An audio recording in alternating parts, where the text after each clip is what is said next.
t'aime, Bruxelles, je t'aime. Tu m'as fait manquer, Bruxelles, je t'aime, Bruxelles, je t'aime. Tu m'as préféré, Bruxelles, je t'aime, Bruxelles, je t'aime.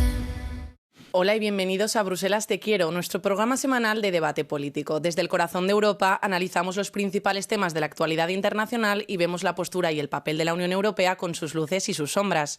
Soy Amaia Echevarría, gracias por estar ahí. Comenzamos. Bruselas ha hablado. La Comisión Europea presentó su propuesta de presupuesto a largo plazo, dando inicio a duras negociaciones sobre quién recibe qué y quién paga por ello. Países ricos como Alemania y los Países Bajos ya han rechazado el reparto de cifras por considerarlo demasiado ambicioso. Pero no se trata solo de política, está en juego quién gana y quién pierde en áreas cruciales como la tecnología, la agricultura y la acción climática. Entonces, ¿cuáles son los beneficios para los ciudadanos comunes? Además, otra disputa por dinero, la largamente estancada directiva de impuestos al tabaco de la UE, podría volver a la vida gracias a un fuerte impulso de la Organización Mundial de la Salud. En una jugada audaz, la OMS pidió a los países que aumenten en un 50% los impuestos al tabaco, el alcohol y las bebidas azucaradas. Según su argumento, un incremento de tal magnitud salvaría millones de vidas y generaría 1,4 billones de dólares a nivel mundial. Pero los grupos de presión ya están alzando la voz en contra. ¿Prevalecerá la presión de la industria sobre la salud pública? A esta y otras preguntas trataremos de responder hoy aquí en Bruselas Te Quiero con nuestros invitados: Esther Herrera, corresponsal de France 24, Marcos Ros, eurodiputado del Partido Socialista, y Paula Soler, reportera en Euronews. Muchas gracias, bienvenidos y gracias por acompañarnos, pero antes de empezar, echemos un vistazo a unas reacciones en Bruselas que nos han hecho esperar. Decir que la propuesta de presupuesto a largo plazo de la Comisión Europea no sobrevivirá en su forma actual sería quedarse corto. Pocas horas después de su presentación, Alemania rechazó el plan, afirmando que la cifra principal de 2 billones de euros es excesiva en un momento en que muchos países luchan por consolidar sus finanzas públicas. Para el canciller Friedrich Merz, la Unión Europea debe hacer más con el dinero que ya tiene. Esto le enfrenta con su compatriota y camarada demócrata cristiana, Ursula von der Leyen, quien cree que los crecientes desafíos requieren una respuesta fiscal adecuada, es decir, más dinero.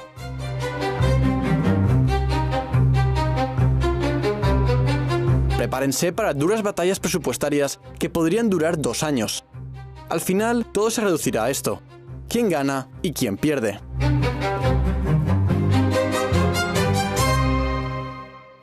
Esther, la propuesta ha sorprendido a Bruselas por su cifra, precisamente 2 billones de euros, mucho más de lo que se especulaba antes de que se anunciara. Ursula von der Leyen dijo en el anuncio que era el presupuesto más ambicioso de la historia. ¿Es excesivo, como dicen algunos países como Alemania, que hemos mencionado anteriormente? Bueno, la verdad no me parece excesivo teniendo en cuenta el nivel de desafíos que tiene actualmente la Unión Europea, pero es que en realidad si miras un poco las cifras, el porcentaje no difiere mucho en realidad de lo que fue el anterior presupuesto. De hecho, sobre todo hay una parte que es para pagar los fondos Next Generation, así que es que realmente el volumen total no es tan excesivo, pero es cierto que el nivel de desafío ahora mismo que tiene la Unión Europea es gigantesco, pero es evidente que también es el papel un poco que siempre ha ejercido Alemania históricamente, ¿no? Siempre hay que quejarse un poco del dinero, empezar una negociación siempre en el punto más ambicioso y luego ya se rebajan las expectativas, como ha pasado tantas otras veces. Uh-huh. Decías que no había tanta diferencia con respecto al anterior. Marcos, ¿cuáles son los puntos clave y por qué ha generado tanto revuelo? Bueno, buenos días, es un placer estar aquí con vosotros. La verdad es que yo coincido con lo que decía Esther hace un momento, el presupuesto no es tan ambicioso, además lo estamos diciendo los socialistas desde el principio, necesitamos hacer más, tenemos nuevas prioridades, pero no se puede hacer más con menos dinero y prácticamente hay el mismo o incluso algo menos de dinero que la legislatura pasada, porque si en la legislatura pasada sumamos lo que era el presupuesto a largo plazo, el marco financiero de 1,12 billones más los fondos Next Generation, prácticamente tenemos estos casi 2 billones que tenemos ahora a precios de 2019. Si descontamos la inflación y lo ponemos a precios de 2025, probablemente estemos queriendo hacer más cosas con menos dinero del que teníamos al empezar la legislatura. Los socialistas ya nos hemos plantado, se lo hemos dicho bien claro a Ursula von der Leyen, no podemos hacer más con menos. Hay que incrementar recursos propios, hay que incrementar la capacidad de financiación de la Unión Europea, de tener más recursos para invertir, y hay que evitar esta tentación que tenemos, y ahora hablaremos de eso, de la recentralización de los fondos europeos en planes nacionales, además condicionados a reformas, lo cual huele mucho a la austeridad de los años 2009, 2010 y 2011. Efectivamente, de eso vamos a hablar más tarde. Paula, antes, ¿qué significa exactamente eso que dice Friedrich Merz de hacer más con lo que se tiene? Bueno, yo creo que von der Leyen, cuando habla de esta propuesta histórica, de este nuevo presupuesto, quizá en términos de monetarios, en términos de dinero, efectivamente la diferencia no es tanta si tienes en cuenta un poco el coste de la inflación y que tenemos que pagar la deuda de los fondos Next Generation. Pero en cuanto a estructuras, sí que es verdad que es histórico, o sea, es un cambio. Teníamos más de 50 programas, ahora tenemos muchos menos, es decir, tienen un presupuesto más simple y tienen un presupuesto que funciona de una manera muy diferente, porque al final lo que están intentando es promover las nuevas prioridades, sobre todo en conjunto con las tradicionales como agricultura y cohesión, pero quieren hacer funcionar pues la innovación, porque no estamos siendo tan competitivos como deberíamos de cara a China y a Estados Unidos. Entonces, si queremos promover esa autonomía estratégica, pues tenemos que impulsar ese Fondo Europeo de Competitividad, y ahí entra también la defensa y la seguridad. Efectivamente, como los Estados miembros no están muy dispuestos a poner más dinero sobre la mesa todavía, veremos a lo largo de estos 2 años de negociaciones cómo queda, pues entonces se tienen que buscar maneras creativas de hacerlo funcionar. Has mencionado la defensa. Esta es una de las cosas que también se estaba criticando, porque muchos líderes del Parlamento Europeo decían que era un presupuesto mucho más centrado en una Europa de la defensa que en una Europa social. Esther, ¿cuáles son las prioridades ahora? Sí, es cierto. A ver, según la propuesta de la Comisión Europea, se quintuplica la dotación a defensa. Esto es muchísimo, pero por otra parte tampoco es una sorpresa. Tampoco debería serlo para los Estados miembros. De hecho, antes de que empezara la legislatura, lo dijo ya en su discurso de investidura Ursula von der Leyen, y ella dejó claro que una de las prioridades sería la defensa. Entiendo la crítica, y esto se ha criticado sobre todo en países como España, por ejemplo, donde hay una sensibilidad especial en la cuestión de la defensa. Es un país más históricamente pacifista, la población en general no se siente tan cómoda con este objetivo. Es cierto que dentro del presupuesto los Estados miembros, en estos planes nacionales que luego hablaremos, que tienen que enviar a la Comisión Europea, un 14% se tiene que destinar a la lucha contra la pobreza y también contra la exclusión social. ¿Es suficiente? Pues no lo sé, teniendo en cuenta que los niveles de población europea que están en riesgo de exclusión social no se han reducido según los objetivos que tenía la Comisión Europea para 2030. No se están reduciendo y estamos a 2025.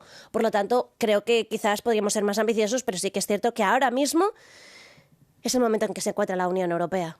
Incidiendo de nuevo en el tema del gasto en defensa, Esther, porque decías que no toda la población no se siente extremadamente cómoda quizás aumentando el gasto en ese sentido, pero Marcos, ¿está justificado el aumento del gasto en defensa teniendo en cuenta las amenazas geopolíticas que tiene ahora mismo la Unión Europea como Unión? Desde luego que la Unión Europea tiene nuevas prioridades y hay un contexto geopolítico nuevo que nos obliga a invertir en nuevas prioridades. Una ya la han comentado antes, que es la competitividad, la innovación, y otra es la defensa, la seguridad, defendernos de los ciberataques, de los ataques y de la posibilidad de otro tipo de amenazas. Y por supuesto que nosotros las compartimos, pero eso no puede ser una excusa para darle un tajo a la inversión en derechos sociales, en cohesión territorial. ¿Cómo se puede equilibrar esas dos partes? Pues si hay nuevas prioridades, si hay más prioridades, tiene que haber más inversión y tiene que haber, además, venimos de una etapa en la que todo el mundo estamos hablando del informe Draghi y del informe Letta, que nos están pidiendo que invirtamos más en la Unión Europea, que invirtamos más dinero público, y nos encontramos con un presupuesto que lo que hace es recortar la inversión en agricultura, recortar la inversión en fondos de cohesión, recortar la inversión en políticas sociales, para dárselo a competitividad, defensa e innovación. Competitividad, defensa e innovación tienen que estar en el presupuesto, pero son prioridades que han entrado nuevas y tenemos que conseguir recursos nuevos. ¿Cómo se financia la Unión Europea? O vía incrementando las contribuciones de los Estados miembros, o vía incrementando los recursos propios, nuevas fórmulas de imposición, pues como lo que habéis comentado en la entradilla, imposición al tabaco, imposición a los paquetes que vienen de fuera, fórmulas imaginativas para incrementar los recursos. Lo que no le podemos decir a los ciudadanos es que, como ahora estamos pensando en otras cosas que nos interesan y que queremos financiar, vamos a recortarnos otra vez el cinturón y que paguen los que más lo necesitan nuevamente, como ya pasó en la austeridad de 2010, 2011, 2012. Los ciudadanos europeos no se lo pueden permitir, porque eso, lo que pasó en aquella época es que se aumentó el antieuropeísmo, el sentimiento de no pertenecer a la Unión Europea, y desembocó en la primera vez en la historia que un país abandonó la Unión Europea. Nosotros tenemos la obligación de reforzar el sentimiento de europeísmo, y eso es invertir en las personas y en quienes más lo necesitan. Justo sobre eso te quería preguntar, Paula, ¿cuál puede ser el efecto que tenga en la ciudadanía reducir el gasto social, si eso se produce? A ver, lo que pasa aquí un poco con respecto a lo que decía Marcos es que si los Estados miembros efectivamente no quieren poner más dinero sobre la mesa y estos recursos van a ser muy difíciles de acordar, todos los que se han propuesto sobre la mesa, y que al final solo van a recaudar unos 58.000 millones al año, con respecto a lo que pedía Draghi, que son 800.000 millones al año, estamos muy lejos de conseguir eso. Entonces, obviamente es comprensible, yo soy la primera ciudadana que va a estar preocupada de que se recorte en sanidad, de que se recorte en protección social y de que se dejen desprotegidos a los más pobres y a los que más lo necesitan.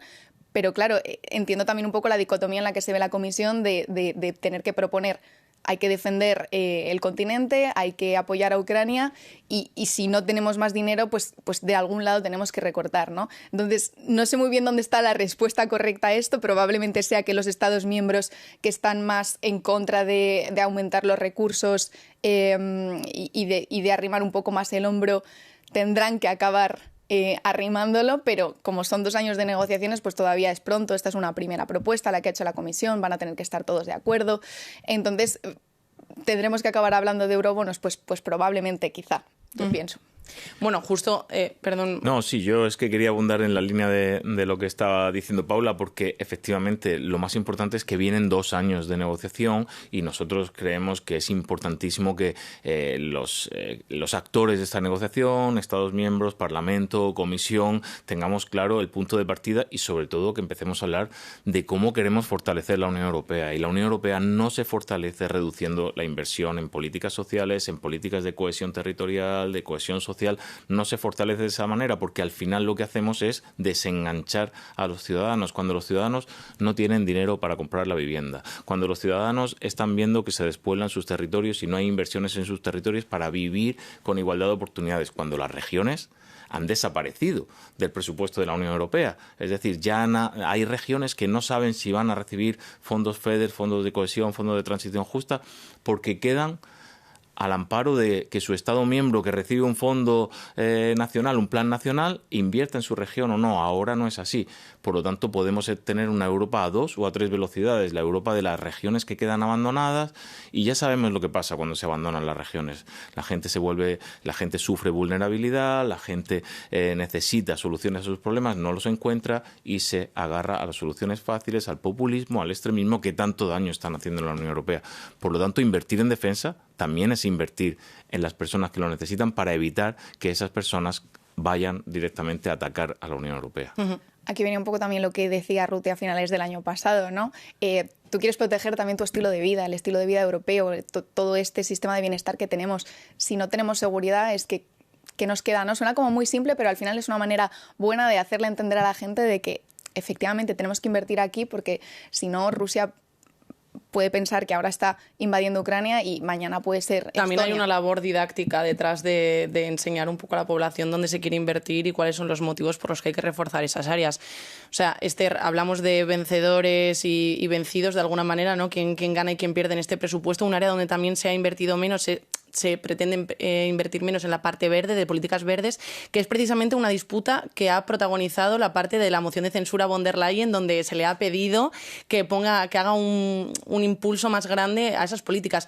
¿Qué recorrido tienen estos 2 años de negociaciones y dónde puede haber más tensión? ¿Esa puede ser un área, por ejemplo? Bueno, a mí me sorprendió el comunicado del Parlamento Europeo, de los principales grupos de la Eurocámara, de la dureza. Pues es como nada más presentarse el presupuesto, que no le guste ni al propio partido de von der Leyen, al Partido Popular Europeo. A mí me sorprendió, pero porque podemos esperar críticas igualmente de la oposición, evidentemente, pues de la izquierda o de los socialistas o de los verdes, puedo esperarlo, pero es que un consenso de este tipo, incluso de tu propio partido, es que igual todas estas consultas que se ha hecho en los últimos 2 años ¿qué se ha hecho? O sea, eso es lo que me hace plantearlo. Y es verdad que no creo que lo tenga tampoco fácil, Ursula von der Leyen, que yo creo que lo tiene difícil, sobre todo cuando intentas contentar a tu propio partido, que está muy atosigado con el auge de la extrema derecha, pero que a la vez se siente cómodo pactando con la extrema derecha. Luego hay unos grupos que le están diciendo... te dimos nuestro apoyo y no estás haciendo con una serie de reformas ómnibus que está retrocediendo el pacto verde europeo. Sinceramente creo que este presupuesto al final es un reflejo de la línea del Partido Popular Europeo, a pesar de que a este grupo no le ha gustado estos presupuestos. Antes de continuar con el debate, por poner otro tema encima de la mesa, que antes ha mencionado Marcos, el papel de las regiones, inmediatamente después de que la Comisión presentara el borrador del presupuesto, llovieron críticas desde todos los frentes. No solo los gobiernos individuales y los grupos de interés se mostraron insatisfechos con la propuesta, sino también otras instituciones de la UE como el Comité de las Regiones. ¿Cuál es su argumento? Queremos saberlo de boca de la presidenta del comité, Kata Tuto, y esto fue lo que nos dijo. Escuchen. I understand that this proposal turns cities and regions. Creo que esta propuesta convierte a las ciudades y regiones en meros ejecutores de la política de cohesión. Es una clara centralización, un modelo claramente vertical, en lugar de permitirles ser parte activa en el diseño e implementación de las políticas. Meter la agricultura, la migración, el control fronterizo y la política de cohesión en un mismo saco lo convertiría en una especie de juegos del hambre, volviéndose en contra de los agricultores, los alcaldes, las ciudades y atentando contra la vivienda, el desempleo y las subvenciones agrícolas. Turning against housing, unemployment and agricultural subsidies. Marcos, ¿se está produciendo una recentralización del poder en Bruselas en detrimento de las regiones? Pues por decirlo muy claro, y lo dije el otro día en el Comité del Desarrollo Regional, al día siguiente de la presentación del presupuesto, con el vicepresidente ejecutivo, con el señor Fito, están matando la Europa de las regiones que nació con el Tratado de Maastricht. Así de claro, la están matando porque desaparece la participación regional en estos presupuestos. Y hasta ahora la política de cohesión tenía una serie de indicadores y se repartía por regiones, y lo que pretende es equilibrar el crecimiento de todas las regiones y que todas lleguen al mismo nivel. Mira, yo soy de una región que ha visto cómo hemos pasado los mejores años, el mejor crecimiento. He visto, yo he nacido en los años 70, he creado mi adolescencia en los años 80 y 90, donde era una región prácticamente muy atrasada con respecto a toda la Unión Europea, y en el momento en que en el año 92 se crearon el Fondo de Cohesión y los fondos FEDER, hemos visto cómo hemos pasado, y toda España, por ejemplo, o todo Portugal o toda Italia, al vagón de cabeza de la Unión Europea. Y lo mismo ha pasado con los países del este, cuando se han incorporado y han visto, estamos viendo el crecimiento que está teniendo últimamente Polonia, Rumanía, Bulgaria.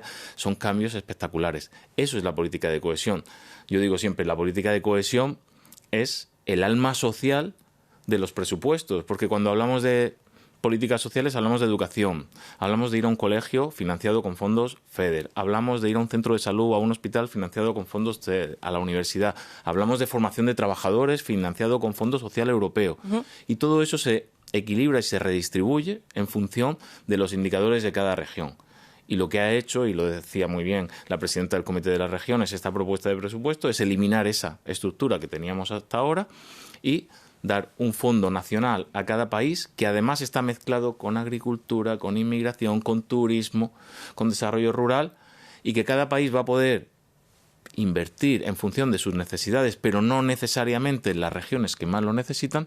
Y ojo, y lo más peligroso de todo, condicionado a reformas. Es decir, yo soy Ursula von der Leyen, usted es el presidente del gobierno de cualquier país de la Unión Europea y te voy a dar este dinero que le corresponde porque está en el presupuesto solo si bajas las pensiones o recortas el salario mínimo interprofesional o reformas, que ya lo vivimos, es que esto ya lo vivimos, o recortas el dinero a los funcionarios. Esto lo vivimos en 2011-2012 en España y tuvimos decretos de recortes condicionados a los famosos hombres de negro.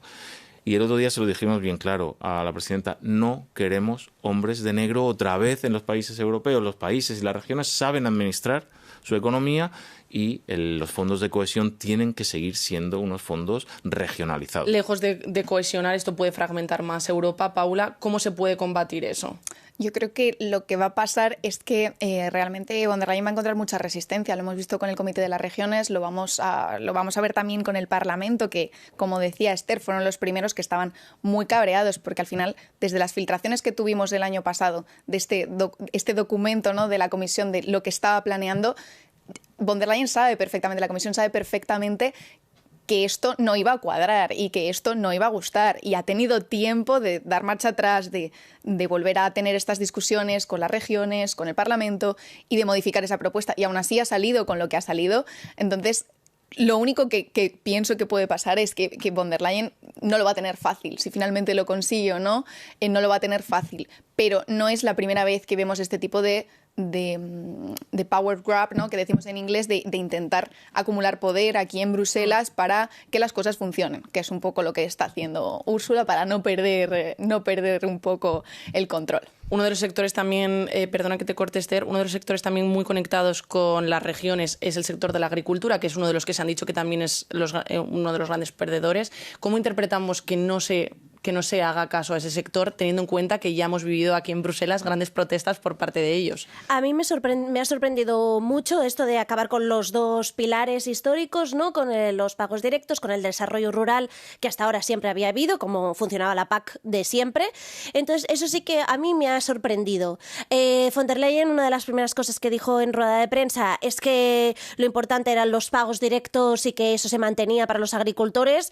Pero en realidad es un poco de trampa, en realidad, lo que dijo, porque los pagos directos sabemos que eso no es lo más importante que lo es para los agricultores, pero justamente a dinamitar de esta forma, o sea, separar de esta forma la política agrícola común, a mí me sorprendió mucho. Y veo va a haber muchas protestas de los agricultores. No tenemos más tiempo, tenemos que hacer una breve pausa, no se vayan. Volvemos enseguida para hablar de los impuestos masivos sobre el alcohol, el tabaco y los refrescos. ¿Los aceptarían para mejorar la salud pública? No se vayan.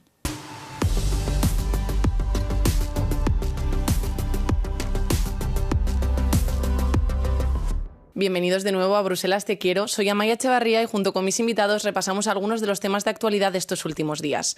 La Organización Mundial de la Salud está haciendo sonar la alarma. Los problemas crónicos de salud pública están fuera de control. Como solución, la OMS está presionando a los países para que aumenten en un 50% los precios de las bebidas azucaradas, el alcohol y el tabaco durante la próxima década, a través de impuestos más altos. Esta medida ayudaría a reducir el consumo de productos que contribuyen a enfermedades como la diabetes y el cáncer. Una buena noticia para la Comisión Europea, que busca modernizar la Directiva de Fiscalidad de Tabaco de la UE. ¿Es esta una señal firme a favor de la salud pública o simplemente otra forma de exprimir a los contribuyentes? Paula, esta propuesta puede ganar terreno en el seno de la Unión Europea porque necesita unanimidad para ser aprobada. Pues sí, efectivamente, estamos hablando además de dos propuestas que van a la par, que son complementarias, pero que son independientes. Y esto es importante, pero las dos necesitan unanimidad. Es decir, que efectivamente va a haber mucha resistencia, sobre todo por parte de algunos Estados miembros, como Italia y Grecia principalmente, que han sido los que han dejado ya muy claro que para ellos es un no rotundo. ¿Qué pasa? Que, como comentábamos antes, los presupuestos también buscan nutrirse de este impuesto extra un poco al tabaco y nosotros dependemos al final de que esos ingresos que tenemos previstos para después de 2027 lleguen, con lo cual necesitamos que salga adelante. Es un poco difícil políticamente hablando que esto llegue a buen puerto. Otra cosa es que sea necesario. Ese es el motivo, quizás, Esther, por el que está impulsando ahora la Comisión Europea esta nueva directiva, porque necesita que salga adelante. Sí, sin duda, porque es que una quinta parte de los ingresos que espera obtener la Unión Europea provengan precisamente de estos aranceles al tabaco. Impuestos al tabaco. Lo cierto es que puede ser algo positivo para el presupuesto de la UE, pero a la vez también es algo positivo para la ciudadanía. O sea, no hay dudas de que el tabaco es nocivo para la salud, para las personas que fuman, pero también para alrededor. Entonces, a mí me parece que no hay discusión. Marcos, estamos a lo mejor delegando, la Comisión Europea en los impuestos, a lo mejor una tarea que debería ser más de educación pública sobre la reducción del consumo del tabaco. Bueno, yo creo que este asunto hay que abordarlo desde dos perspectivas. Una, la de la salud, y otra, de la fiscalidad. Pero desde luego la de la salud es muchísimo más importante. No hay duda de que la relación entre tabaquismo y cáncer es científicamente demostrada y es indisoluble. Y además, hace 2 años aprobamos un informe en una comisión especial sobre el cáncer que hicimos en el Parlamento Europeo y se decía bien claro, el 27% de los cánceres que se pueden prevenir están directamente relacionados con el consumo del tabaco. Por lo tanto, tenemos que actuar. Y hay que hacer una estrategia de prevención del consumo del tabaco que tenga que ser muy amplia, de anuncios, de prohibiciones, de restricciones, y también la fiscalidad. Está demostrado que cuando aumentas el precio del tabaco, la gente deja de consumir. No es tanta la gente que deja de consumir por aumentar el precio del tabaco como la gente que deja de consumir cuando hay más educación, más información y más restricciones al consumo del tabaco en determinados lugares. Pero también reduce. Por lo tanto, si reduce el consumo del tabaco, aumentar la fiscalidad, bienvenida sea. Si además, y me paso a la otra perspectiva, ayuda a mejorar el presupuesto de la Unión Europea,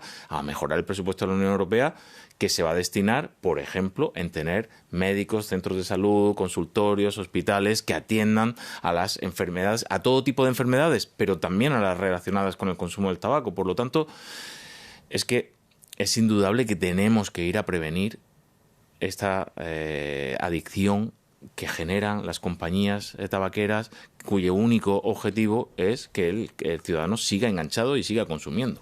Paula, ¿te veías sentir que reaccionar? Sí, no, me preocupa un poco por la parte de la directiva, ¿no? De los recursos propios de la directiva. Al final, luego, todo lo que se recaude, el Estado miembro es el que va a decidir a dónde lo destina. Entonces, idealmente nos gustaría, ¿no? que eso acabara en programas de educación y en programas de prevención, porque al final creo que podemos estar de acuerdo. Acaba en la caja única de los impuestos, sí. Quiero decir, pero al final los impuestos se dedican a todas estas cosas, también a defensa. También. Nadie nos asegura que al final nadie nos asegura eso vaya a acabar sí, ahí, pero estoy muy de acuerdo en que ambas tienen que ir de la mano, porque efectivamente, o sea, sobre todo para la gente joven y la gente que tiene menos ingresos, si le subes el precio, pues probablemente se convierta esto en una especie de bien de lujo, ¿no? Y ya no se lo puedan permitir.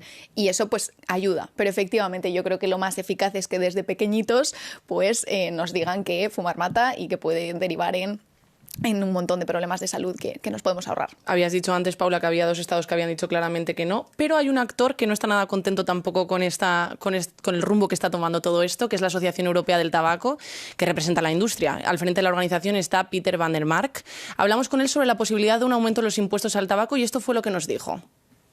Acting as if taxation at high levels is the one and only solution. Actuar como si una alta fiscalidad fuera la única y exclusiva solución plantea muchos problemas. El problema más importante es el comercio ilícito. En la Unión Europea la fabricación ilegal está muy extendida. Si se calcula el número de fábricas clandestinas en los últimos 3 años, este supera el de toda la cadena de suministro legal. Eso da una idea de la magnitud del fenómeno. Y si uno no quiere reconocerlo, se expone a problemas muy graves. ¿Es realmente el comercio ilícito un problema tan grande? Por supuesto que no. Es decir, es que esta es siempre la justificación que ahora mismo siempre tiene la industria tabacalera. Esta es siempre la justificación, ¿no? Es que si aumentas los impuestos, claro. Sí que es cierto que tiene que haber una conversión de todos los países para que haya un impuesto generalizado, porque es verdad que hay muchas disparidades entre Estados miembros.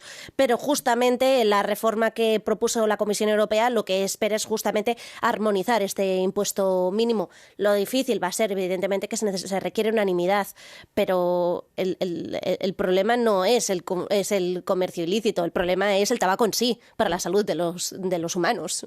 Marcos, ¿cómo se puede enfrentar la Unión Europea a estos grupos que se resisten, la industria del tabaco que se resiste a estos impuestos? Pues pensando en los ciudadanos y pensando en su salud, porque es lo más importante que tenemos. Hablamos de la Directiva de Calidad del Aire, sabemos que hay 300.000 muertes al año relacionadas con la contaminación del aire. Sabemos que el 27% de los cánceres que se pueden evitar desde el minuto 1 están relacionados con el tabaco. Por lo tanto, tenemos que ir a pensar en la salud de los ciudadanos y no pensar en los intereses de las grandes compañías que lo único que quieren es vender y hacer personas más adictas. Tenemos que ser muy estrictos con todo esto y tenemos que actuar firmemente. Antes decías que hay 2 países que se niegan, pero yo estoy muy orgulloso de vivir en un país como España que en tiempos de Zapatero aplicó una nueva ley del tabaco que parecía que se iba a hundir el mundo y que las tabaqueras y los bares y que iban a cerrar todos los bares. No cerraron bares, no se hundió el mundo y consumió menos gente tabaco. Lo más importante es que se redujo el consumo de tabaco de manera muy importante. Bueno, eso será algo que la Comisión Europea tendrá que perseguir. Nosotros lo que tenemos que perseguir es el final, porque hasta aquí tenemos esta conversación. Gracias a nuestros invitados por estar aquí, gracias a ustedes por vernos. Hasta pronto.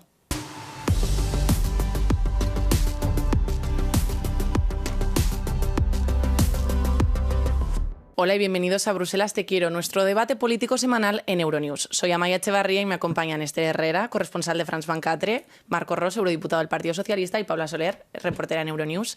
La búsqueda de gangas ultrabaratas en línea podría volverse un poco menos atractiva, al menos en Francia. El gobierno de Macron ha impuesto una multa de 40 millones de euros al gigante chino de la moda Shein, por lo que los reguladores califican como prácticas comerciales engañosas. Es una escalada importante en el escrutinio que Europa ejerce sobre el modelo de moda rápida, lo que aumenta la presión sobre Bruselas para que también tome medidas. Pero sin normas a nivel de la UE sobre el greenwashing o la transparencia en el comercio minorista en línea, ¿será suficiente la acción nacional para limpiar el sector? Esther, ¿es esto una medida aislada o forma parte de una estrategia más común por parte de la Unión Europea para luchar contra el fast fashion? Yo creo que cada vez hay más, se le da más importancia. Perdón, en 2022 el entonces vicepresidente de la Comisión Europea, Frans Timmermans, propuso una estrategia justamente para acabar con el modelo de moda rápida. De hecho, en febrero también se llegó a un acuerdo entre las instituciones europeas para reformar la directiva sobre residuos y justamente afectaba a los textiles. Es una medida importante porque lo que favorece sobre todo que haya más durabilidad de las piezas, sobre todo acabar con este concepto, ¿no? De lo compras, lo usas, se rompe, se tira, me compro otra, ¿no? Entonces, acabar un poco con este concepto es importante. La Comisión Europea propuso esta medida y no creo que sea algo aislado. Cada vez más países. Francia tiene una proposición de ley ahora mismo en el Senado aprobada, también Dinamarca, también Suecia, también ha tomado medidas medioambientales sobre el tema de la moda rápida. Yo creo que cada vez hay más concepto. Perdón, antes de acabar, es que justamente hablábamos del tabaco, se trata de cambiar un poco la mentalidad. Antes veíamos a gente fumar quizás en los restaurantes o incluso en los hospitales, ¿no? En los años 60, pues igual tenemos que cambiar un poco la mentalidad de que el uso que hacemos de la ropa diariamente, de la ropa barata, tenemos que cambiarlo porque es altamente contaminante y además muchas personas no reciben un dinero justo por ello. El uso de la moda rápida es una cosa que también viene dada por el efecto redes sociales. Paula, ¿por qué funcionan tanto estas plataformas? ¿Por qué son tan populares? A ver, al final lo hemos mencionado a lo largo del programa, ¿no? Los bolsillos se han resentido de los ciudadanos. Entonces, tú ves una prenda barata, mona, que se parece a todas las que están de moda, y la gente que no tiene a lo mejor el conocimiento de que pues quizá haya una mano de obra forzada detrás o que los trabajadores hacen 75 horas a la semana o mucho más, ¿no? Hay diversas investigaciones que han podido indagar un poco en este tema, pues lo que ven es eso, es un precio barato, algo que se pueden permitir y entonces pues por seguir las modas y por estar un poco a la par que sus amigos, pues lo compran y no están preocupados por el impacto medioambiental o por las condiciones laborales de los trabajadores de esas empresas. ¿Qué riesgos entraña, Marco, seguir consumiendo este tipo de productos de estas empresas? Está claro que este tipo de economía basada en el producto de consumir, usar, tirar y de moda rápida y de muy baja calidad tiene riesgos sobre todo ambientales y para la salud. Ambientales porque, bueno, en España estamos alrededor de 12 millones de paquetes al día que entran fundamentalmente de estas 2 o 3 grandísimas marcas que todos conocemos y decía Paula... pero es que ¿cómo el consumidor le llega? Es que te entras en cualquier red social y el primer anuncio que te sale es de una de esas marcas, en cualquier aplicación que te instales en el móvil, cuando cada 10 minutos te sale un anuncio es de una de esas marcas. Es decir, al final casi te obligan a comprar productos en este tipo de grandes plataformas. La Unión Europea tiene la Circular Economy Act que lleva tiempo planteándose y tiene que ponerla en marcha, diseñar una estrategia para evitar estos riesgos ambientales. Hay datos que se dan siempre, pero es que producir un vaquero se lleva casi cerca de 4.000 litros de agua. La industria de la moda rápida supone entre el 10 y el 12% de los gases de efecto invernadero de todo el planeta. Y luego las condiciones laborales en muchos de estos países no sabemos en qué condiciones están. Tuvimos aquel terrible accidente hace unos años con casi 1.100 fallecidos en Bangladesh. Tenemos que luchar también contra todo esto y tenemos que proteger también, ¿por qué no decirlo?, la industria de la moda, de la buena moda que se hace en la mayoría de los países de la Unión Europea, y tenemos que potenciar la moda duradera, de calidad y sostenible. ¿Cómo puede ejercer presión, Esther, la Unión Europea en este sentido? Porque estamos hablando del impacto ambiental que tiene, también del tema de los derechos humanos y de los derechos de los trabajadores, que son cosas que la Unión Europea defiende. ¿Cómo puede hacer aparte de las multas? Y además, a través de esas multas, ¿qué hacen las empresas con ello? Porque Temu y Shein ya han dicho que van a cambiar sus condiciones, pero realmente no lo hacen. Sí, bueno, es cierto. Bueno, en esta reforma de la Directiva de Residuos, por ejemplo, se plantea que todos los productores, desde todos los principios hasta el final de la cadena de valor, lo que tienen que hacer es pagar ellos mismos desde el principio unas tasas que favorezcan no solo el reciclaje, sino que bajo circunstancias muy excepcionales poder enviarlo, por ejemplo, a terceros países para evitar imágenes grotescas como la del desierto de Atacama en Chile, donde la ropa se pudre emitiendo gases contaminantes. Yo creo que la Unión Europea, no solo con tasas, sino sobre todo favoreciendo, por ejemplo, no solo el reciclaje, también el comercio de segunda mano. O sea, a todos nos gusta vestirnos bien y sentirnos cómodos con nuestro propio cuerpo, por supuesto, pero creo que la ropa de segunda mano puede ser un mercado bastante interesante, sobre todo ahora cada vez más jóvenes de la generación Z se sienten más cómodos comprando ropa de segunda mano. Pues, ¿por qué no cambiar un poco la mentalidad también de esto, a favor de esto? ¿Qué trabajo se puede hacer ahí, Paula, en esa parte de cambio de mentalidad? A ver, yo creo que sí que tiene, si la multa es disuasoria, sí que tiene un efecto, ¿no? Al final, sobre todo... Subida de los precios, la gente deja de comprarlos. Pero aparte, o sea, Bruselas sigue siendo una potencia regulatoria. Es decir, si tú investigas a Shein, investigas a Temu, investigas todas estas plataformas y le dices un poco al mundo, oye, esto no está bien, estas prácticas que tenéis, entrar a la app y encontrar todos estos mensajes y un poco acoso casi, ¿no? Con tanta promoción y no te vayas y tal. Si al mundo le decimos que esto no está bien y que tiene que competir con las mismas condiciones que la industria europea, pues que efectivamente tiene que cumplir otras regulaciones, etc., yo creo que eso sí que tiene un efecto positivo. No sé si al consumidor es tanto lo que le importa, ¿no? Que yo creo que es una manera también de que cada uno haga el ejercicio propio y se mentalice y sepa un poco qué hay detrás de estas marcas y ya tome la decisión de no comprar. Definitivamente ellos tendrán que cumplir con las regulaciones y nosotros con el tiempo, que hoy no tenemos más. Muchísimas gracias a nuestros invitados por estar aquí y gracias a ustedes por vernos.